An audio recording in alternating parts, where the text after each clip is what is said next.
On February 25, 1957, a young boy's body was found inside a cardboard box in the woods of Fox Chase, Philadelphia. For 65 years, no one knew his name. In December 2022, investigators finally identified him.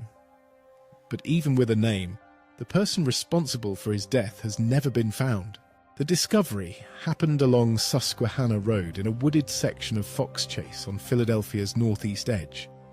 A passerby came upon the box hidden among the trees. Inside, investigators found the body of a small boy, bruised and wrapped in a blanket.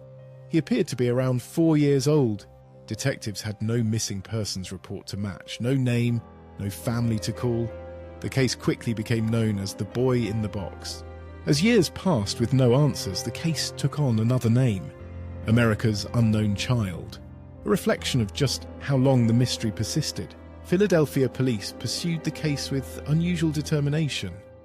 They mailed flyers bearing the boy's photograph to residents citywide, tucked in alongside their gas bills.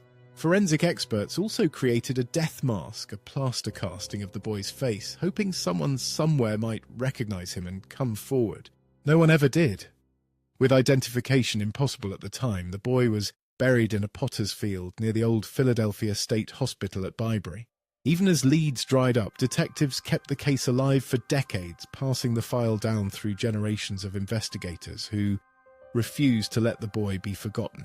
In November 1998, more than 40 years after his burial, authorities exhumed the boy's remains, specifically to collect DNA for future comparison against possible relatives.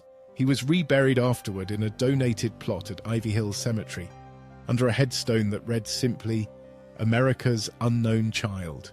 In 2019, investigators exhumed his remains a second time, believing newer forensic techniques might finally succeed where earlier efforts had failed.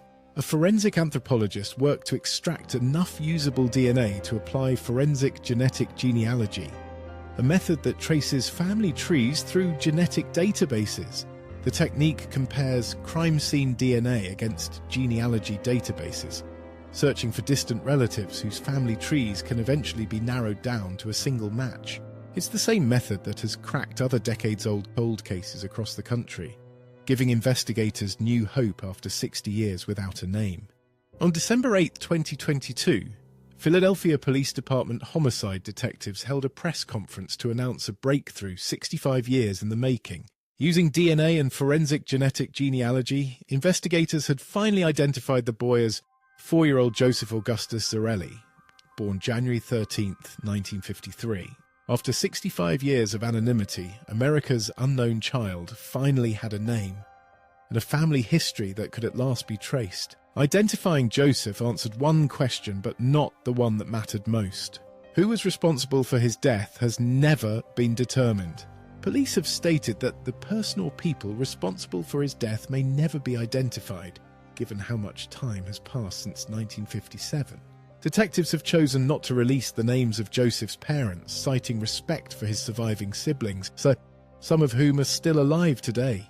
That decision reflects the case's central tension. A child finally has his name back, but the circumstances of how he died remain officially unsolved. As of now, no suspect has ever been charged in connection with Joseph Augustus Zarelli's death.